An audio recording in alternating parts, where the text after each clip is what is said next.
Турбо кино цувагт эргээд тавтаа морил бидний удаад 2012 онд нээлттэй хийсэн Хүн чон Солонгосын нэг ангид киног та бүхэнд ярьж өгөх гэж байна. Ингээд кинонда орцгоё.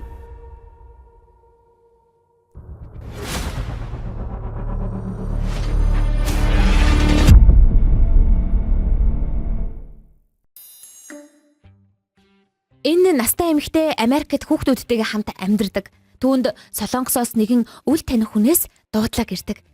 Эмэгтэй дуудлагыг нь сонсоод Солонгос явахаар шийднэ. Онгоцны буудлаас ач охин нь түүнийг тосож авдаг. Эмээ ач охин хоёр хол ойрын сонь сайхан хуваалцсаар хөдөө газарт байрлах эдлэн газар руугаа явдаг. Эдлэн дээр нь эмээгийн залуудаа хэсэгхэн хугацаанд амьдарч байсан байшин байгаа. Эмээ Америкт амьдардаг учраас ашиглагдхаа болсон энэ эдлэнгээ зарахаар Солонгост ирсэн байна л да. Эмээ ач охиндоо өөрийн түүхээ ярьснаар түүний залуугийн амьдрал эхэллээ. Дүр шилжиж 47 жилийн өмнө энэ байшинд амьдарч байсан эзэн зүрхний шигдээсээр нас барчихдаг. Түүний байшинд шинэхэн нүүж ирсэн хүмүүс бол сүний буюу манай гол дүрийн настай эмээ. Дөнгөж 20 төхөж явахдаа ээж дүү нарынхаа хамтаар энэ байшинд амьдрахаар ирж байгаа нь энэ юм. Тэдний нүүлгэлтэнд тосгоны хүмүүс олох эмээ ач нартайгаа хос олох хөрш жон ах их нэртэйгээ тусалдаг. Харин хажуунаас нь энэ залуу хуруу биш хушуу нэмж тусалдаг. Тэд нар өдөржингөө нүүсний эцэст нэг юм дуусаж оройн хоолтойгоо золглоо. Тосгоны хуршүүдтэйгээ хавь ойрын юмсыг хоорондоо ярилцсаар тэр хавьд айл гих хүмүүс юу нь байхгүй. Ердөөл тэр хідэл хамгийн ойрын хуршүүд нь байдаг. Өмнөх байшингийн эзэн ихэд дуугүй хүн байж сулгаа хийдэг гэд юу нь үл мэдэгдэх амтанд хижээдэг байсан байна л да. Тосгоны хідэж тэр хүнтэй тийм дотн биш байж харин сүнийгээ ээж ихэд зөөлөн нээлттэй хүн байдаг. Өөрсдийн нүүж ирсэн шалтгаанаа тайлбарлаж тэдний нүүж ирэх гол шалтгаан нь сүний уушигны өвчтэй гэж хэлдэг. Хяналтанд байдаг эм чин агаарт амьдрахыг зөвлөсөн учраас энэ хөдөө газар нүүж ирсэн нь ийм юм байна л да. Сүний өвчтэй учраас инээдүггүй, сургуульд явдаггүй, найзчгүй. Нөгөө өдөр ирээд хуруу биш хушуу нэмэрлээд байсан залуу энэ байшинг авч өгсөн байл да. Нас барсан нөхрийнх нь бизнесийн хамтрагчийн хүн юм байна. Оройч болж тэд унтахаар хэвтдэг. Харин сүний өөрийн өрөөндөө тэмдэглэл бичнэ. Тэмдэглэл нь хар бараан үгсээр дүүрэн. Тэмдэглэл хөтлөхдөө уйлаад л. Гэтэл гаднаас нэгэн чимээ хин нэгэн хараад ч байгаа юм шиг. Тэдний гэрийнхэн нь сүнийг тоодоггүй, сэрдэгчгүй. Айсан сүний юу болохыг нь мэдхээр хурц бариад гараад ирлээ. Амбарт дугарсан чимээг даган орж ирэхэд тэнд нь хараатанч биш, хүнч биш, юу нь үл мэдэгдэх амтан өөдөөс нь хархирсаар түүнийг өнгөрөөд алга болчдөг. Сүнийгийн орлог чимээнээр гэрийнхэн сэрлээ. Бүгд л ойн амтан гэж бодсон. Харин тэдний хоноос тэр араатан ойн дундаас ажигласаар үлддэг. Өглөөч болж тэд хөрштөөгөө шөнө юу болсон талаараа ярилцаж угаалаг хийн. Тэдний ойрхон нийгэм сүүдэрт хөдлөөд ажиглаад чах шиг тэд ч зочин айцгаана. Юу болох нь харагддаггүй. Гэтэл юу вэ? Араатан гэсэн чинь зэрлэгшсэн хүн байдаг да. Тэдний эдэж байсан төмсийг хараад үлссэндээ гарч ирсэн л юм байна. Гэхдээ тэдний яриаг ойлгодоггүй, бас ярьдаггүй. Тэд тосгоны цагдаа дуудсан ч нэг ч тоодоггүй. Дайны үед өнчирч үлдсэн хүүхдүүдийн нэг байх гэсээр яваад өгдөг. Ээж нь улсын бүртгэлийн газар очсон ч дөрвтэй шийдэл гарсангүй. Учрыг нь олтол тэд гэртээ байлгахаар болдог. Усанд оргээ гэд нойлд оруултал тэр уснаас нь угаа сууж идэг. Усанд оруулъя гэтэл бас ичээд байгаа болтой өмдөө өмсөд угаалах нь гэдэг. Цэвэрхэн болоод хувцас солиод гараад ирлээ. Орой хоолны цаг болж хамтдаа ширээний ард сууцгаав. Гэтэл байхгүй. Хоол харсан биш хуруу гараараа хормын дотор нөгөө хоолыг нь идээд өгөв. Сүний ихэд ууртай жигссэн байдалтай хараад ээжтэй уралдаг. Ээж нь ч түүнийг хитгэн хоног байлгах чигээд гойно. Нөгөөх маань хүн гэхээс илүү араатай амт шиг архирна. Шүн унтуулах гээд өрөөнд оруултал сар хараад чон шиг үлнэ. Хоол хараад ухаан жолоогүй дараад ээжт нь загнуулна. Тэд түүнийг чолсоо гэж дуудахаар болцгаадаг. Сүний ч нэг тоохгүй байгаа ч юм шиг. Тэгснээ бас муучгүй нохоо сургах ном уншаад байгаамаа. Чолсоо харин тосхны хүүхдүүдтэй тоглосоор цагийг өнгөрөөнө. Сүний тэдэн дээр ирээд чолсоог сургах хүлээх командыг өгдөг. Нөгөөх нь төмс харсан биш юун тэр хүлээ энтрийг нь ойлгох. Шууд л ухаан жолоогүй идэнэ. Сүний түүнийг сургах гэсэн биш чолсоо гарыг нь санаандгүй хатчихдаг. Гимссэн чолсоо түүнээс хойш хүлээ гэдэг командаар нь хүлээж ид гэхээр нь идээд сурчдаг. Үүнээс хойш сүний чолсууд хоол баг багаар идэх, шүдээ угаах, хүнжил ивэх гэж зөндөө олон зүйл зааж өгдөг. Тэд тосгоны захаар ойр зургийн зүйлс цуглуулан чолсоог дагуулan явна. Ойрхон барилгачид нэг том төмөр санаандгүй барилгаасаа унагчив. Тэдийг чиглэн унж байсан төмрийг чолсоо харин улаан биеэрээ хаацаалан авраад тоогч юмгүй гудамжны хоол идээд зогсдог. Тэндээс хүмүүс бүр шок. Тосгоны эмнэлэгт ирээд үзүүлтэл зүгээр гэж яддаг шүү. Жирийн хүн бол аль үжээ чадрахаар чолсууч ойд байсаар зэрлэгшээд бас дээрэс нь хүчтэй болцсон юм шиг байна. Тэдний амьдрал үргэлжилсээр хүүхдүүд өтөржингөө тоглоцгоно. Оройн харин хоолоо идэхээр гэртээ харьцаадаг. Харин нөгөө Педгэр залуу шүн шаал согтуу нэг эмэгтэй суулгачихсан машинтай явсаар хөр шайлынх нь малын хашааг мөргөчгөн. Үүнийг нь харсан чолсуу мөргүүлсэн ямааг тэврээд л хоцорлоо. Педгэр залуучид чолсууг харснаа ямар ярддаг юм биш гэд тоосонгүй зүгтаад явцдаг. Хөршийн Жон ах гарч ирэхэд юу босноо мэддэхгүй чолсуу өгсөн малыг нь өгөөд яваад өгчөө. Хөрш ах гайхаад хоцорлоо. Маргааш өдөр нь болж сүний чолсууд бичгийг яаж ярихыг баг багаар заах гэж хичээнэ. Сүний сургуульд явдаггүй учраас чолсуутай тэр хоёр ихэвчлэн өдрийг өнгөрөөдөг. Сүний түүнд гитар дээр дуулж өгөн хамтдаа тоглоно. Сүний амьдралын идэхгүй гэрээс ч гардаггүй нэгэн байсан бол чолсууг ирснээс хойш шаал өөр хүн болчихсон. Чолсууч сүнийг сүүдэр шиг хаа явсан газар нь дагаастай. Хар шүн харин нөгөө Педгэр залуу дахиад л шал согтов. Тэдний байшинд найзуудтайгаа хүрээд ирдэг. Гэр ихний нь унтаж байхад сүнийг хамт явахыг ятгана. Ер нь бол сүний түүнд үнэхээр дургу. Харин Педгэр залуу түүнтэй гэрлэн гэж боддог.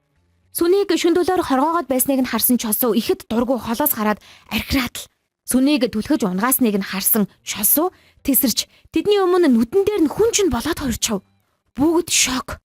Педгэр залууг найзуудтай нь ёстой цааш шиг ийш тийш нам шидчихнэ. Улаассан чолсууг сүний харин хүлээ гих командаар зогсооч чадлаа. Айл амтэн сэрж цагдаа дуудаж бөө юм болцгоо. Педгэр залуугийн үгэнд цагдаа мэдээж итгэсэнгүү. Согтуу хүний яриа штэ. Юун араатай амтан болж хувирах. Сүний харин юу ч хэлэлгүй Педгэр залууг дэмцсэнгүй. Педгэр залуу бүүн ур тэдний яриа хэрүүл маргаанаар төгслөө. Цагдаагийн газар тэдний яриа үргэлжилж мэдүүлэг өгцгөн. Педгэр залуу арх уучгсан согтуу байсан. Харин найзууд нь цагдаагийн газраар байнгын эргэлддэг үл бүтэх этгээдүүд. Чолсуугийн царайг хараад айсандаа юу ч дуурдаггүй.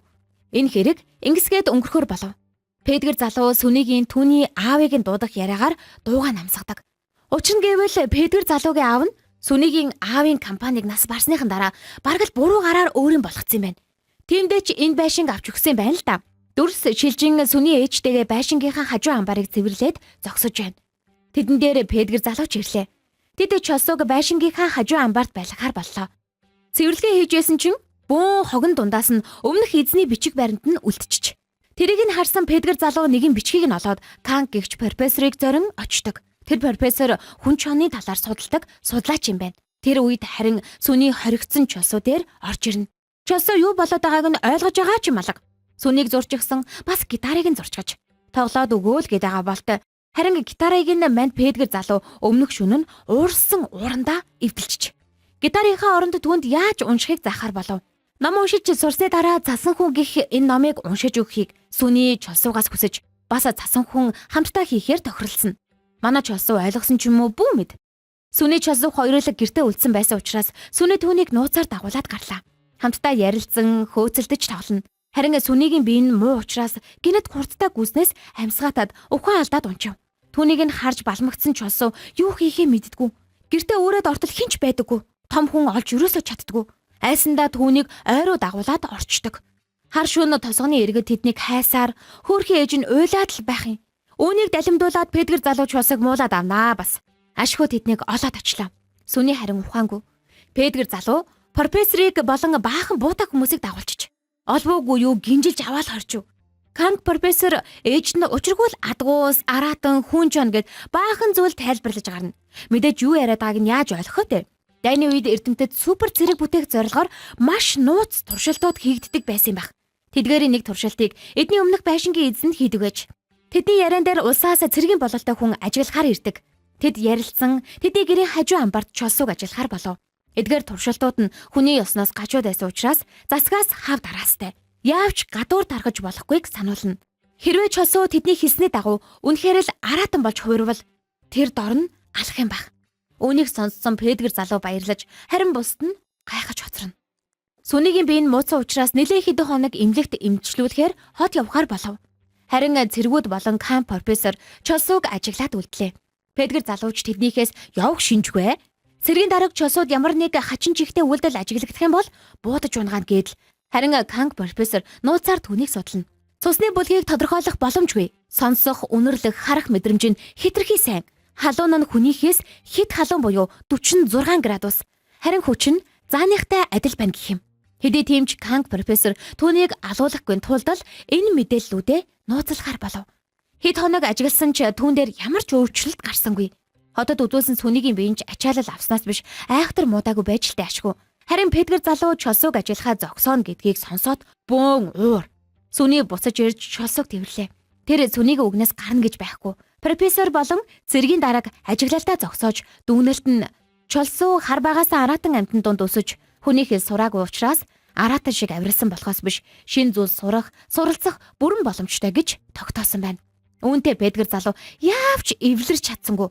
Өөрийн согтуудаа мөргсөн малыг чолсууг идэж байсан гэд гүтгэв. Петгэр залуутай байсан эмэгтэйч түүний талд орж худлаа ярьлаа. Хөршийн ах болох малын эзэнгээс члавлан асуув.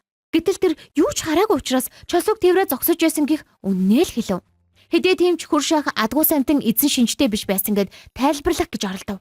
Петгэр залуу түүний үгийг сонсохын завдалгүй зогсоолоо. Энэ яриа дахиад л хэрүүл маргаанаар өндөрлөв. Шүн олж Петгэр залуу гэртээ бодлогшрон сув. Түүн дээр малын эзэн болох Жонгийн хөршийн ах ирлээ. Тэр түүнд чолсуу хэрвээ тэр малыг идэх байсан бол тэр намхан хашаан дээгүүр үсрээд л гарах байсан. Яах гэж тэр хашааг нураах юм? Өгсөн ямаанд иш арах юу ч байхгүй харин хавиргал хугарсан байсан.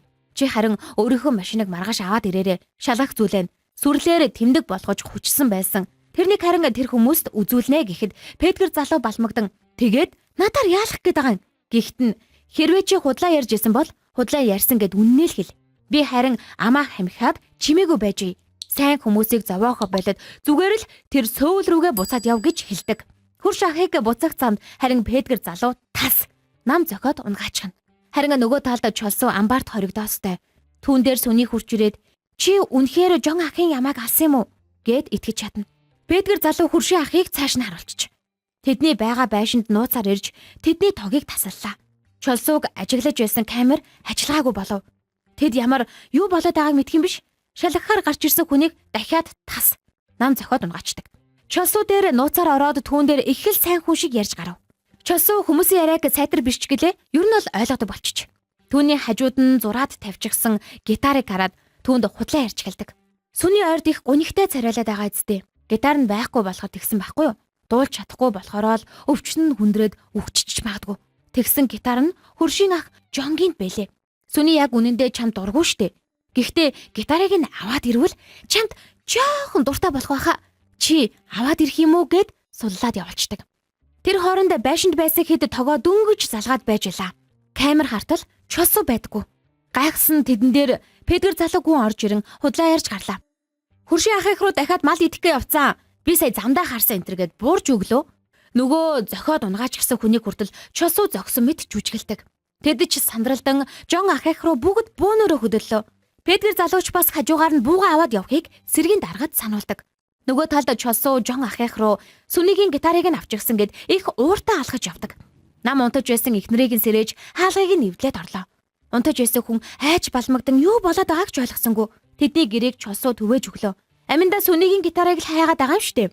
Тэгэх үедээ охиныг нь санаандгүй түлхээд унгаачдаг. Хэд хүчтэй юм болохоор охин нь гэрийн гадаа руу шидэглээ. Гэрийн гадна талд бүгд цугларцсан. Цэргүүд чолсууг буудах гээд орилж яасан учраас сүний түн дээр очлоо. Цэргүүд буудаж чаддгүй. Бас яагч буудах гээгүүлдэ зүгээр л бэлэн байдалд байж байгаа.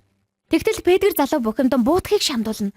Чолсууч хөөрхий гитарын зургаа сүнийд үзүүлж ах юм. Тэр хооронд Петгэр залуу бүр галзуурчиж цэргүүдээс нэг буу булаагаад тэдэн рүү галлаж эхэллээ. Сүний холдохгүй бол түүнэгч бас буудах юм баг. Үүнийг харж уурсан чолсууг сүний хүлээ гэх командаар зогсооно.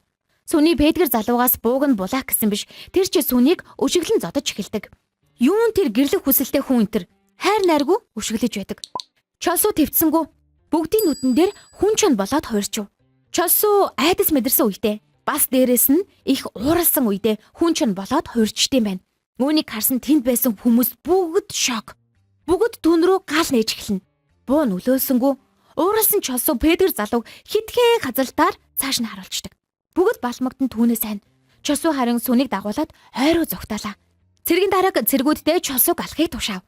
Бүхэл шөнийн турш сүний чолсуу хоёрыг цэргүүд хайсаар үүр цайв. Сүний түүнийг алуулахгүй тулд зүгтаалгахыг хүснэ. Чулсуу харин үүнийг сайн ойлгодгүй. Түүнтэй л хамт байхыг хүсдэг. Сүнийг чулсуу дагсаар түүнийг баригдуулахгүй тулд сүний элдвэр загнаж орилон явуулах гэж хичээнэ. Харин үүнийг сонссон чулсуу хамгийн анхны үг болох битгий яваач гих үгийг хэлдэг. Алуулахгүй гэж арга ятсан сүний түүнийг хөөж дуусаар өөрөө цэргүүд дээр хурж ирлээ. Цэргүүд чулсууг асуусан ч мэдэхгүй гих үгээр тэдэнд зааж өгсөнгүй.